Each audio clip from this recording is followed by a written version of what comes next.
এক বনে এক শিয়াল বাস করত। সে বাচ্চাদের জন্য খাবারের খোঁজে বনের অনেক দূরে চলে গেল। এত দূরে চলে এলাম, কিন্তু কোনো খাবারের সন্ধান পেলাম না। দেখি আর একটু এগিয়ে যদি কিছু পাই। এইভাবে সে এগিয়ে চলতে লাগলো। কিছু দূরে সে এক কাঠুরিয়ার দল কাঠ কাটতে দেখল। ওই তো কাঠুরিয়ার দল কাঠ কাটছে, ওরা তো নিশ্চয়ই খাবার নিয়ে এসেছে। দেখি তো একবার গিয়ে। কাঠুরিয়ারা খাবারের পোঁটলাগুলো একটা গাছের তলায় রেখে কাঠ কাটছিল। শিয়াল সেটা দেখতে পেল এবং তৎক্ষণাৎ সেখানে গেল। এই তো খাবারের পোটলা পেয়েছি, একটা নিয়ে পালাই, আমার বাচ্চারা খাবে।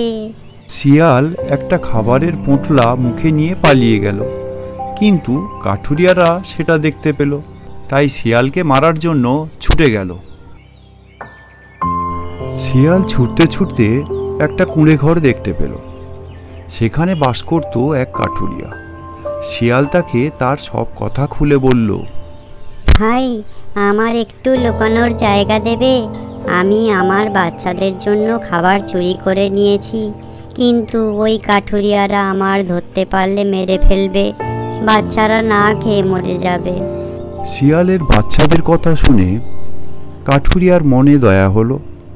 সে বললে, যাও, তুমি আমার ওই কুঁড়ে ঘরে গিয়ে লুকাও। শিয়াল তখন পোঁটলাটা নিয়ে কাঠুরিয়ার কুঁড়ে ঘরে গিয়ে লুকিয়ে পড়ল।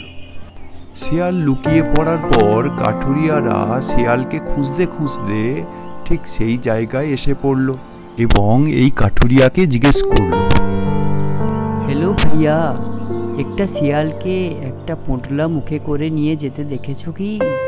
লোকটি বলল, কই না তো। কিন্তু লোকটি না তো মুখে বললেও ইশারায় শিয়ালটা যেখানে লুকিয়েছে সেই জায়গাটা দেখিয়ে দিল। কিন্তু কাঠুরিয়ার দল ইশারা না বুঝতে পেরে মুখের কথা শুনে চলে গেল।